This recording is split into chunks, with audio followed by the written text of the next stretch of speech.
వేసవిలో ఎండలపై అప్రమత్తంగా ఉండాలని విజయంపేట ప్రాథమిక ఆరోగ్య కేంద్ర వైద్యాధికారి డాక్టర్ సింహాద్రి నాయుడు తెలియజేశారు.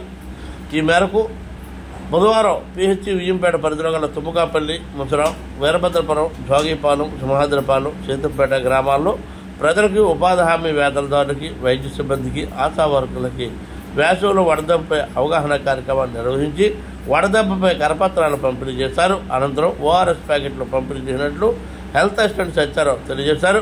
వేసవిలో ఎండలకు కళ్ళు తిరగడం, జ్వరము, తల తిరగడం, వాంతులు రావడం, డిహైడ్రేషన్ గురి కావడం వంటి లక్షణాలు ఉంటే జాగ్రత్తలు పాటించాలని తెలిపారు. ముఖ్యంగా ఉదయం 10 గంటల దాటిన తర్వాత సాయంత్రం 4 గంటల లోపల ఎవరు ఎండలోకి రావద్దని కూడా వారు తెలియజేశారు.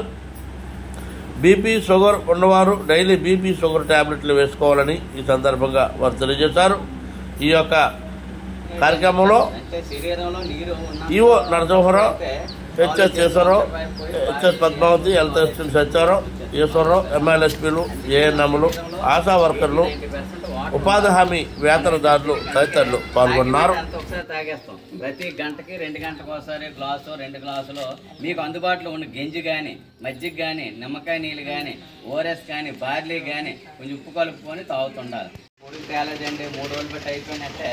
ఇప్పుడు ఏంటంటే ఆ ఎండలోకి వెళ్ళి వరదలకి ఏంటంటే బీపీ డౌన్ అయిపోయిన ప్రమాదం, అవి అయిపోయిన ప్రమాదం. ఎందుకంటే అవి అయిపోయినా వాంతులు